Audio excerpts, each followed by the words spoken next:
Hello ladies and gentlemen, and welcome back to Georg Mack Plays the Classics.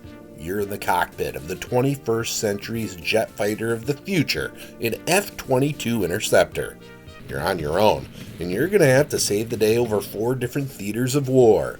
Lucky for you, the F-22 is a destructive beast of a machine, so be prepared for an onslaught of missions that you need to perfect in order to keep freedom free for everyone. Can you save the world from total destruction?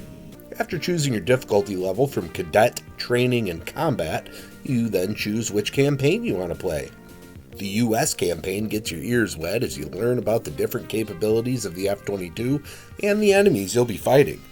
Each mission is a bite-sized piece of the overall campaign, which is nice because you don't get burned out on extended missions over huge maps. You begin by taking off, which means hit your afterburners and pull up. You'll get your first of many cutscenes. The F-22 is equipped with a limited number of rounds for the cannon, which will be your main weapon. Blowing up enemy planes causes their pilots to eject. You've also got an armament of missiles attached, which are useful for taking out targets. Some of them are heat-seeking, while others are guided by you. Many enemies also have missiles, which you need to be ready for by dropping chaff when you're alerted to a launch. You can run out of ammo and fuel, which will use one of your lives if you don't hook up with a fuel tanker. Luckily, connecting up with a mid-flight refuel is easier than you may imagine. Landing is also done properly, but you can crash if you hit the ground too early. Controlling the plane is actually pretty intuitive. I found myself rolling and climbing to target my enemies with the greatest of ease. This made me feel accomplished quickly. It is important to be careful that you don't pull too many G's though, as the screen will black out as blood drains from your head and red out as the blood rushes to your head. The sun can also cause a glare that blinds you for a moment. If you're having trouble or want to make a change to game rules, you can do so on the fly. I made it through the US and Korean campaigns in just under 2 hours, but decided not to do the Iraqi or Russian campaigns. Instead, I took advantage of the option to create my own mission. You can choose which country it takes place in, how many waves of opponents you'll face, and then set the enemies you'll fight. You then get to choose your weapons loadout from 7 different combinations of missiles.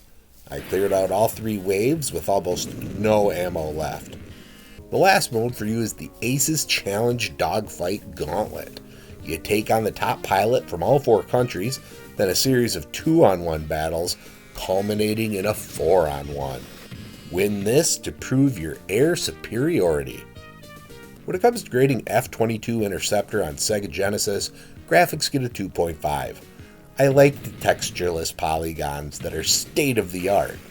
There does get to be a fair amount of slowdown when many enemies are in the playfield. Sound gets a 2.5. The song that plays while you're in the air isn't offensive, and the sound effects didn't upset me. Gameplay gets a 3.0. Short, simple missions won't overwhelm or frustrate. Controlling the plane actually feels decent. Difficulty gets a 3.0. I played on easy, but I was able to get through without losing all my lives. Fun factor gets a 3.0. I had a real good time ruling the skies and would do it again. Overall, F-22 Interceptor earns a 2.8 and gets a B. This is easily the best flight sim dogfight type game I've come across. Try it and enjoy. Well, that's going to do it for me for today. Please make sure to like this video. Let me know what you think of F-22 Interceptor in the comments, and please subscribe to Head Drop Productions here on YouTube because we want you here for each and every video we release, because it is your destiny.